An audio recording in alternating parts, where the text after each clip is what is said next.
રહેતા હોય છે।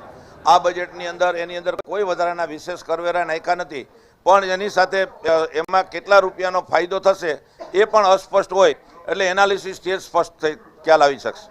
આખું જે ઓવરઓલ બજેટ છે, આ બજેટને કઈ રીતે તમે જોઈ રહ્યા છો?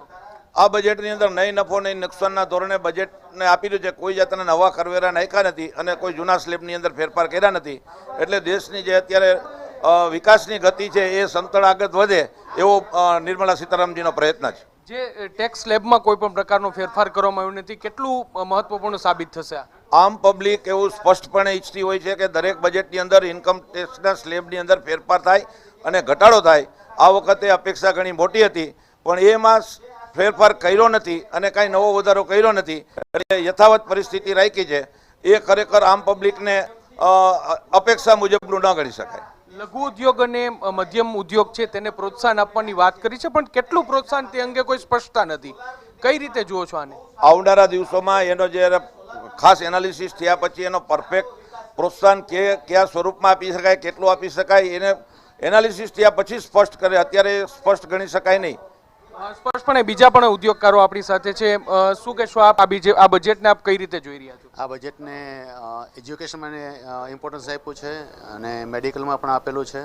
સેકન્ડ થિંગ સોલાર અને વિન્ડ એનર્જીમાં એને આપ્યું છે, અને ઇલેક્ટ્રિક વ્હીકલમાં કે જે પોલ્યુશન ઘટાડવા માટેનું જે એને પગલું ભર્યું છે એને મેક્સિમમ એને બેનિફિટ આપ્યું છે। સ્પષ્ટપણે એટલે પોલ્યુશન ઘટાડવા માટે ઇલેક્ટ્રિક જે તેને મહત્વનું આપ્યું છે અને તેને લઈને પણ પ્રોત્સાહન છે તે મળી રહ્યું છે। બીજા પણ ઉદ્યોગકારો આપણી સાથે છે, કઈ રીતે આ બજેટને આપ જોઈ રહ્યા છો?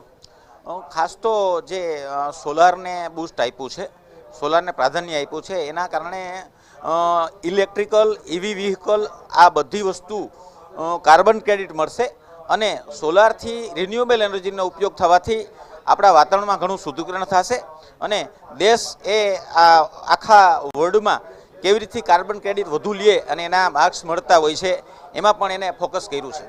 સ્પષ્ટપણે એટલે સોલાર એનર્જીની વાત હોય તેને પણ પ્રોત્સાહન છે તે આપવામાં આવ્યું છે। આ ઉપરાંત સ્મોલ સ્કેલ ઇન્ડસ્ટ્રીઝ અને લઘુ ઉદ્યોગ છે તેમને પ્રોત્સાહન આપવાની વાત કરી છે, પરંતુ કેટલું પ્રોત્સાહન આપવું તે અંગે જો સ્પષ્ટતા છે તે થયું નથી, અને આશા રાખવામાં આવી રહી છે કે જુલાઈ મહિનામાં જ્યારે પૂર્ણ બજેટ આવશે ત્યારે તેનો ફાયદો છે તે જોવા મળી શકે છે। આ ઉપરાંત સોલાર એનર્જીની વાત હોય અને ટેક્સ સ્લેબમાં કોઈ પણ પ્રકારનો ફેરફાર છે તે કરવામાં આવ્યો નથી, નવા કરવેરા કોઈ આવ્યા નથી તેવું માની રહ્યા છે। ત્યારે મોંઘવારીમાં થોડું નિયંત્રણ આવશે તેવું પણ માનવામાં આવી રહ્યું છે। જરૂરથી રાજકોટે મીડિયમ અને સ્મોલ